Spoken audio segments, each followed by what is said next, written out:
advantage Assam 2.0 সম্পৰ্কত মুখ্যমন্ত্ৰী doctor Himanta Biswa শৰ্মাৰ মন্তব্য সন্মিলনত উপস্থিত থাকিব প্ৰধানমন্ত্ৰী নৰেন্দ্ৰ মোদীৰ লগতে কেইবাগৰাকীও কেন্দ্ৰীয় মন্ত্ৰী সমগ্ৰ ঝুমুৰ নৃত্য সন্দৰ্ভত মন্তব্য কৰে মুখ্যমন্ত্ৰীয়ে এই বৰ্ষত অসম চাহ উদ্যোগে 200 বছৰ অতিক্ৰম কৰিছে এই উপলক্ষে চাহ উদ্যোগৰে জড়িত শ্ৰমিকসকলৰ ঝুমুৰ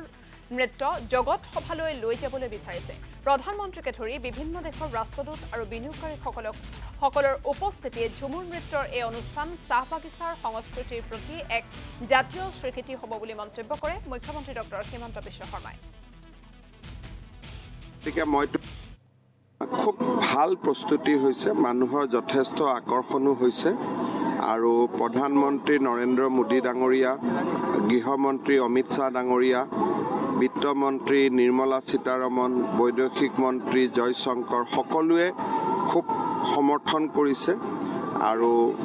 সকলো আহিব গতিকে খুব ভাল কৰি সন্মিলনখন হ'ব আৰু বহুতখিনি বিনিয়োগকাৰীও আহিব গতিকে মইতো খুব আশাৰে বাট চাইছোঁ উদ্যোগ আৰু ইনফ্ৰাষ্ট্ৰাকচাৰৰ সৈতে জড়িত ভাৰত চৰকাৰৰ 8জন মন্ত্ৰী উপস্থিত থাকিব ঝুমুৰক লৈ ঠিক বিশ্ব ৰেকৰ্ড বুলি কথা নহয় কথাটো হ'ল যে অসমৰ চাহ উদ্যোগে এইবাৰ 200 বছৰ অতিক্ৰম কৰিছে আৰু চাহ আমি খাওঁ বা চাহ উদ্যোগৰ বিষয়ে আমি কথা পাতোঁ কিন্তু চাহ উদ্যোগৰ পিছত থকা শ্ৰমিকসকলৰ কৃষ্টি সংস্কৃতি